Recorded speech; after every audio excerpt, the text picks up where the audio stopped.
നമസ്കാരം. വിവാദ പ്രസ്താവനയുമായി മണി. അതായത് അയ്യപ്പനെ സ്ത്രീ പ്രസവിച്ചതല്ലേ, അല്ലാതെ ഛർദിച്ചതല്ലല്ലോ എന്നാണ് മണി, പ്രമുഖ CPM നേതാവും മുൻ മന്ത്രിയുമായ മണി ചോദിക്കുന്നത്. അയ്യപ്പനെ സ്ത്രീ പ്രസവിച്ചതല്ലേ, ഛർദിച്ചതല്ലല്ലോ എന്നാണ്. അല്ലാതെ പുരാണത്തിൽ പറയുന്നത് പോലെയൊന്നും നമുക്ക് ചിന്തിക്കുവാൻ കഴിയില്ല. പുരാണത്തിൽ പറയുന്നതൊക്കെ വിഡ്ഢിത്തങ്ങളാണ് എന്നാണ് മണി തുടർന്ന് സംസാരിക്കുന്നത്. സ്ത്രീയും പുരുഷനും തമ്മിൽ ഇണ ചേർന്നതിൻ്റെ ഭാഗമായിട്ട് ഉണ്ടായ അയ്യപ്പന് എന്തേ സ്ത്രീ വിരോധമെന്നൊക്കെയാണ് ചോദിക്കുന്നത്.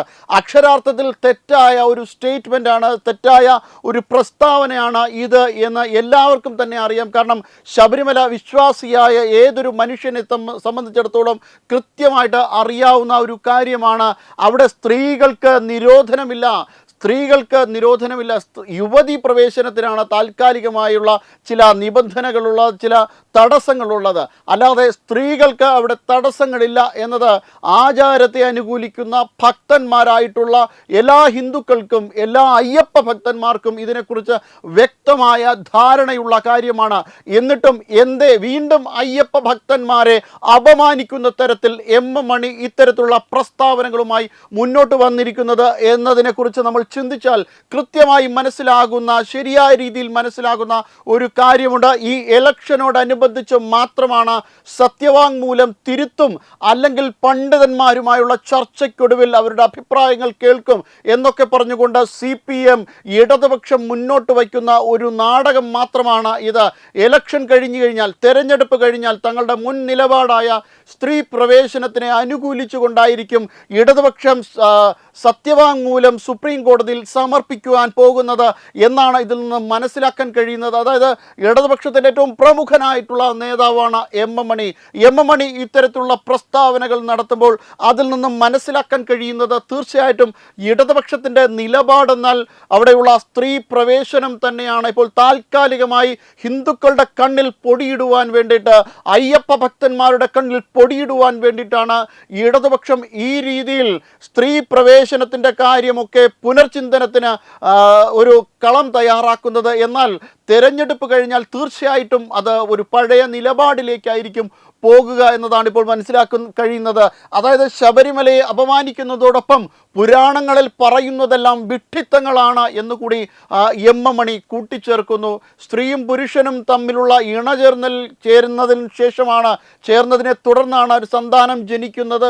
അങ്ങനെയുള്ളപ്പോൾ എന്തിനാണ് സ്ത്രീകളെ പ്രവേശിപ്പിക്കാതിരിക്കുന്നത് എന്നാണ് ചോദിക്കുന്നത്. തീർത്തും ഹൈന്ദവ വിരുദ്ധമായിട്ടുള്ള ഒരു നിലപാട് തന്നെയാണ് ഇത് എന്ന് പറയേണ്ടി വരും. ഈ രീതിയിൽ നിരന്തരമായിട്ട് ശബരിമലയെ അപമാനിക്കാൻ വേണ്ടിയിട്ട് ഇടതുപക്ഷത്തിൻ്റെ നേതാക്കന്മാർ നേരത്തെയും കച്ചകെട്ടി ഇറങ്ങിയിട്ടുണ്ടായിരുന്നു.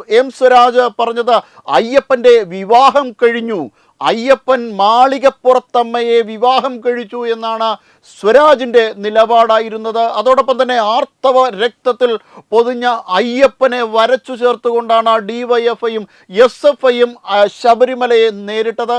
അങ്ങനെ ശബരിമല അയ്യപ്പനെ ഏതൊക്കെ തരത്തിൽ അപമാനിക്കാവോ, കോടാനുകോടി മനുഷ്യർ ജാതി മത ഭേദമന്യേ, സ്ത്രീ പുരുഷ ഭേദമന്യേ, എല്ലാ അതിർത്തികൾക്കപ്പുറത്തു നിന്നും, എല്ലാ അതിർത്തികൾക്കതീതമായിട്ടും അയ്യപ്പനെ ആരാധിക്കുന്ന ലോകമെമ്പാടുമുള്ള ഭക്തന്മാർക്ക് നേരെയുള്ള കനത്ത വെല്ലുവിളിയാണ് ഇത് എന്ന് തന്നെ പറയേണ്ടി വരും. ഹൈന്ദവ വിരുദ്ധമായിട്ടുള്ള ഗണപതി മിത്താണ്, അയ്യപ്പൻ മിത്താണ് തുടങ്ങിയുള്ള പ്രസ്താവനകളിലൂടെ, ആ പ്രസ്താവനകളിലൊക്കെ തന്നെയാണ് ഇടതുപക്ഷം ഇപ്പോഴും ഉറച്ചു നിൽക്കുന്നത് എന്നാണ് മണിയുടെ ഈ പ്രസ്താവനയിൽ നിന്ന് മനസ്സിലാക്കാൻ കഴിയുന്നത്. അത് തികച്ചും ഹിന്ദു വിരുദ്ധമായിട്ടുള്ള നിലപാട് തന്നെയാണ് ഇപ്പോൾ മണി പറഞ്ഞിരിക്കുന്നത്. അതായത് അയ്യപ്പൻ, പുരാണത്തിൽ പറയുന്ന അയ്യപ്പനെ ഒരു രീതിയിലും അംഗീകരിക്കുവാൻ കഴിയില്ല.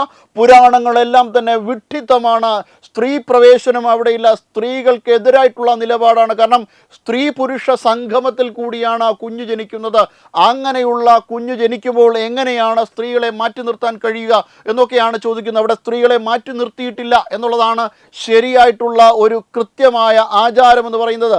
ആ ആചാരത്തിനനുസരിച്ചാണ് അവിടെ ശബരിമലയിലേക്ക് ഭക്തന്മാർ പോകുന്നത്. സ്ത്രീകളെ ഒരു കാരണവശാലും അവിടെ നിന്ന് മാറ്റി നിർത്തിയിട്ടില്ല. യുവതീ പ്രവേശനത്തിനാണ് തടസ്സം. 50 വയസ്സ് കഴിഞ്ഞ സ്ത്രീകൾ അവിടെ പ്രവേശിക്കാറുണ്ട്. അതായത് ആചാരപരമായ വൈവിധ്യത്തെ എതിർക്കുകയും, അതായത് ഇപ്പോൾ ആറ്റുകാൽ പൊങ്കാലയിലേക്ക് നോക്കിക്കഴിഞ്ഞു കഴിഞ്ഞാൽ നമുക്ക് മനസ്സിലാകാൻ പറ്റുന്ന ഒരു കാര്യമുണ്ട്. ആറ്റുകാൽ പൊങ്കാലയിൽ സ്ത്രീകളുടെ ശബരിമല എന്നാണ് ആറ്റുകാലിനെ അറിയപ്പെടുന്നത്. തൃപ്പൂത്ത് ആഘോഷിക്കുന്ന ക്ഷേത്രങ്ങളുണ്ട്, അതായത് മെൻസ്ട്രൽ സൈക്കിളുകൾ ആഘോഷിക്കുന്ന ക്ഷേത്രങ്ങളുണ്ട്. അത്രയേറെ വൈവിധ്യത നിറഞ്ഞതാണ് ഹിന്ദു ധർമ്മത്തിൻ്റെ ആചാരങ്ങൾ ഓരോന്നും. അത്തരം ആചാരങ്ങളെയൊക്കെയും വളരെ നികൃഷ്ടമായ രീതിയിലാണ് ഇടതുപക്ഷ നേതാക്കന്മാർ മുമ്പും സ്വീകരിച്ചിട്ടുള്ള ആ നിലപാടിൻ്റെ തുടർച്ചയായിട്ട് മാത്രമേ എം എം മണിയുടെ ഈ പ്രസ്താവനയെ കാണാൻ കഴിയുകയുള്ളൂ. ഇത് തികച്ചും ഹിന്ദു വിരുദ്ധമായിട്ടുള്ള നിലപാട് തന്നെയാണ്. ഇനി വരാൻ പോകുന്ന ഇടതുപക്ഷത്തിൻ്റെ സത്യവാങ്മൂലവും ഈ നിലപാടിൻ്റെ തുടർച്ചയാണ് എന്നാണ്, നമുക്ക് തുടർച്ചയായിരിക്കും എന്നാണ് ഇപ്പോൾ മനസ്സിലാക്കാൻ കഴിയുന്നത്. Web desk Tatwamayi news.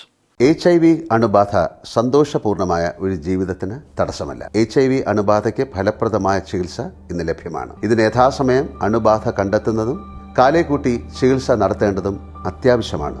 സൗജന്യമായ ചികിത്സയും മാർഗനിർദ്ദേശങ്ങളും സർക്കാർ ആശുപത്രികളിലെ ART അഥവാ ഉഷസ് കേന്ദ്രങ്ങളിൽ ലഭ്യമാണ്. ആരോഗ്യ സംരക്ഷണം ഓരോരുത്തരുടെയും ഉത്തരവാദിത്തമാണ്.